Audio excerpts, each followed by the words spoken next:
takaw. Ikaw daw, takaw. Ah, binili mo si Kanhan? Ano? Ano lang? Dito ka na ngayon? Ako ka na. 2,000 na lang.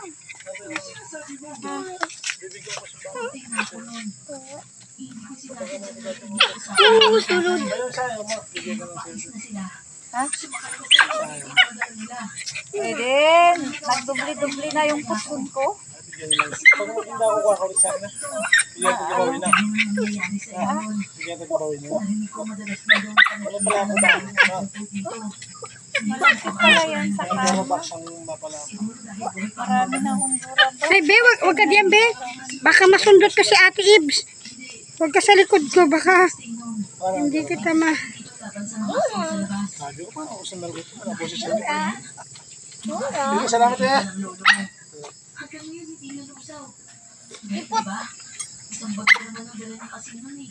Lamang, dabi na mama. Tati.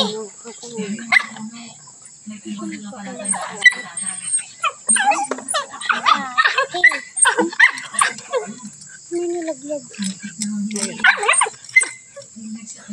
Tayo. Tayo.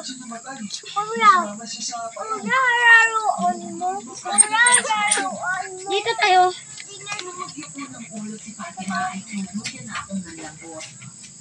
Napaupo ako at natulala sa kakapiranggot na apoy sa harapan namin. Hindi ako makapaniwala. Medyo sumama ang loob ko sa ginawa ni Lolo. Hindi niya man lang kasi ako inisip bago siya nagsakripisyo. Pasensya ka na, Agustina. Ang totoo niya. Wala pa hawak yun. Matigas kasi ang ulo ko eh. Ano pa? Ano na? Ako sa'yo. Ano meron? Nag-isang ka na po na. Hindi yun nalalayo dito. Nag-isang ka po na. Iligtas ko si Lola. Siya ang nagpapagod ako na dito ngayon. Bukas mas maliwanag. Sa kamigasihan sila.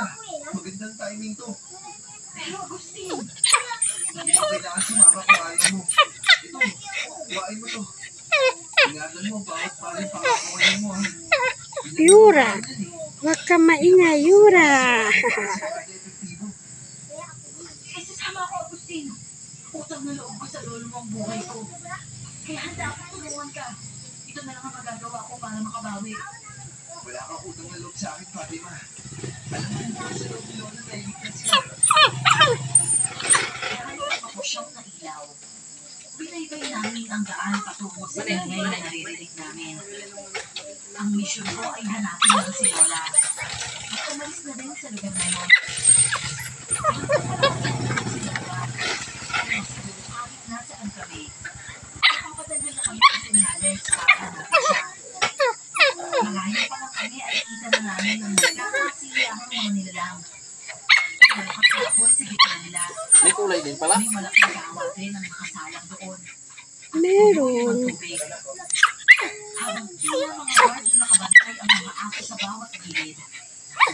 Ang umakay sa oras na may manggulo sa kanila. Agustin, hindi ko mahanap si Lola Susana. Pagsit ko siya dyan. Liga, umito tayo sa kanila. Kailangan mahanap natin siya para makaisin tayo dito. Maingat namin tinikutan ng mga nilalang. Nasa kalagitnaan na kami nung hindi namin marinig ang malakas na sigaw ni Arturo.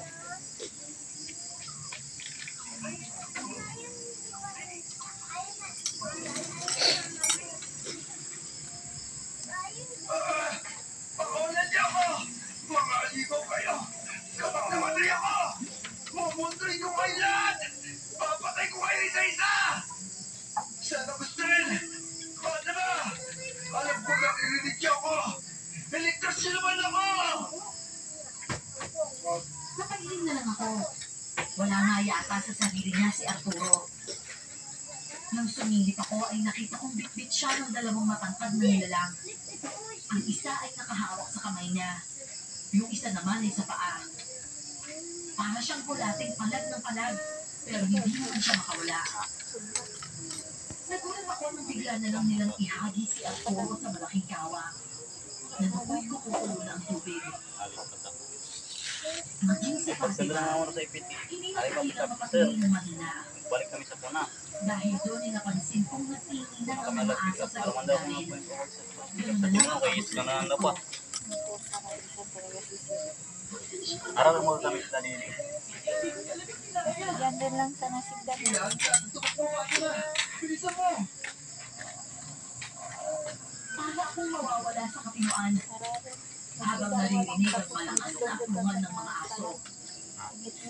Nang lingunin ko si Fatima, nakita kong sumusuka pa siya habang tumatakbo. Pero hindi ko na yung pinansin pa. Ang gusto ko lang ay makalago kami o makapagtalo. Tiyo! Ito! Tingnan niyo! Saktong pagtapat ko ng ilaw sa isang dako.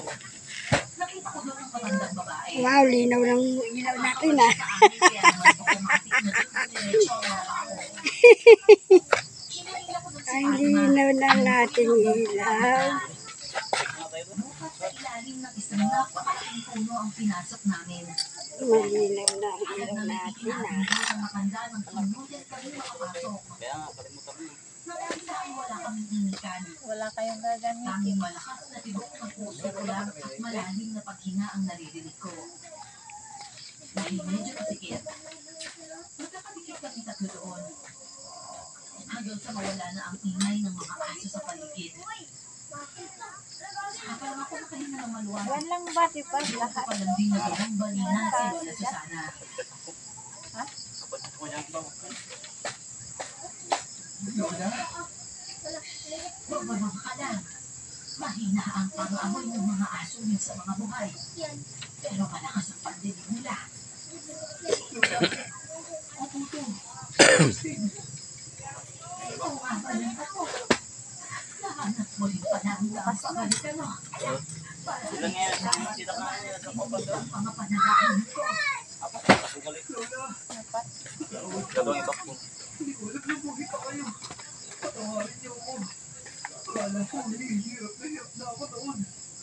Mas malala ka pala ang dinadaanan siya dito. Hindi ko maisip yung pinagdaanan niya dito kasama yung mga nilalang na yan.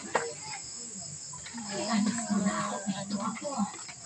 Gusto ko nang magpahinga ng mapayapa. Hindi ko kumain makatuwaan, Lola. Ano ba kung mamay na? Iaalis ko kayo dito pero ipapagamot ko kayo. Lalakas pa kayo.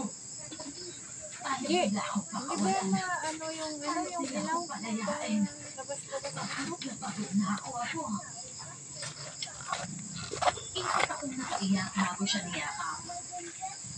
Hindi yun mahigpit dahil halos buto-buto na ang katawan ni Lola.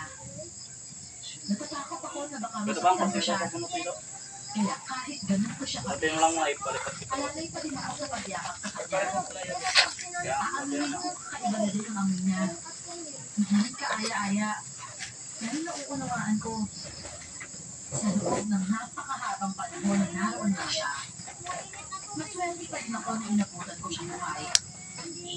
Yun ang akala ko. Nang kumalat na ang liwanag, may ipinahid si Lola sa katawan namin. Kulay burak yun na malapot. Kailangan daw namin yun para kahit makita kami ng mga asong bantay. Sige, fire. Isipin lang ng mga ito na isa kami sa mga nilalang doon. Ayusin lang din daw namin ang mga lakad namin. Gawing normal upang hindi maghinala ang mga ito. Ibalik lang natin mo. Ako, Lola. Parang tao. Hindi rin pa nila kami makikilala. Wala sila kapag ganitong tirik na tirik ang araw. Nasa lungga nila. Kaya nilang lumabas sa liwanag. Pero kapag Yun! Ayos. Ayos. Imposible. Makukulag sila. Kita mo na? Ang galing po eh. Pwede natin sila Hanggang ang kukuha ka. para magulat sila lahat, Lola. Muntik lang. Video. Paano yung magbaklasan yung kuko? Paano mabaklas? Huwag ka nang talagang ang lakas mo ako. Dahil kahit Muriatic talaga. Ay, yung ano, yung Muriatic. ano tawag yun, Muriatic na talaga. yung ano, sa puti bagayan talaga. sigurado akong kutay-kutay ka na. Wala, Agustin. Yan ka lang. Hindi ko mag-isa lang kami dito. Mawala. Maniwala ka lang Talbos ka pa. Manginito din ang lahat ng Mabuso mga ka rin lang naman, magkimukyo ka pa. O yung itlog. sana muna sa kung ano ipinunta natin. Ako lang nga yung bakalan, nakakruton. Nakakaunawa Darwa ako tumakbo ka. sa kanila. Ako rin si Lola Susana habang maglalakad kami. May kaunti. May konting ano. Siksik. Kalak yung ano, yung groon. Abot ang kabako nun. Pero pipilit kong Yan. maglakad ng normal. Mahigpit ang hawak ni Fatima sa braso. Halos wala na nga ako kami sa akin. Kailangan talaga tanggalin yan. Yan talaga ang tinatanggal dyan. Oo, no, bak. Tiyan.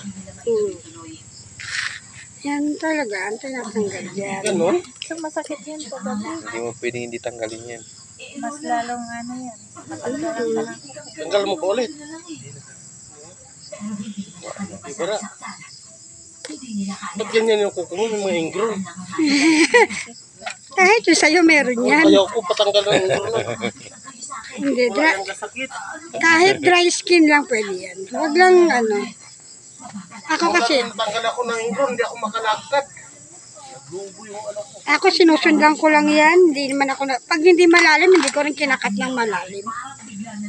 Sinusundan ko lang yung kuko ng tao. Kaya nga hindi ako nagpapalinis sa amin. Kasi pagka hindi ka, Linis ako dyan sa may baliti at Hindi na puro tubig ang nakalagay doon. Kung hindi dugo na. lalo pag hindi ka maingat, durog talaga yan. Sabi, ano, di ba wala na. Dahil sa takot Siksik kasi yan eh. ang mga aso. Pero nang makita ko kung paano at nating ang isa sa mga aso, Magsakit talaga yan kasi nakasiksik. tuluyan ako Yan talaga yan. ng likido sa lalamunan ko. Pigilan mo, Igo. Si Tatay Ako yung kuko, pag hindi naman malalim, hindi ko rin kinakat ng malalim. Susundan ko lang yan. gawa kung hindi ang Anak tayo, ganyan, mama, oh. Anak tayo. Kaya lang ako magkakat ng malalim pag malalim din talaga. Pag hinihingi ng ano, mga dati ng malalalim. Pero pag alam ko mababaw, hindi. 180 ang kilo na yan. Nang Rambutan. rambutan. 150. sabay namin iniwan ni Hmm. Fatima. Ang aming iniindang sama ng si Kuka. Pinapahirap pala kami ni Lola ng kakabang likido. Pero wala na, di ba? Ito na ang sasakyan ninyo. Hindi na nga yan pwedeng pagalaw sa iba kasi Ayoko na rin magtagal dito. Hindi kasi lahat kabisado ang ang paa. Tsaka maingat. Paandarin yun. Yung galaw na maingat. Pina, Yung hindi siya basta-basta para makadamage. kami ng sagwan. Hindi basta-basta. Nung nakalayo na at sinusubukan ko ulit paandarin. Ayaw na talaga. Nababad kami sa matinding init habang nakasakay sa bangka. Nagsasagwan at pilit na nilalabanan ang mga alon. Wala pa din kami kain nun dahil hindi na namin nabalikan yung mga bag namin. parang nasisira na naman siya. Pasensya na. Yung itim na yan. Kayang magsasabi. Iinuin Hindi na na. namin. Medyo mabababad kasi sa tubig yan pag ganyan. Ayaw ko alalahanin. Kaya ko ito.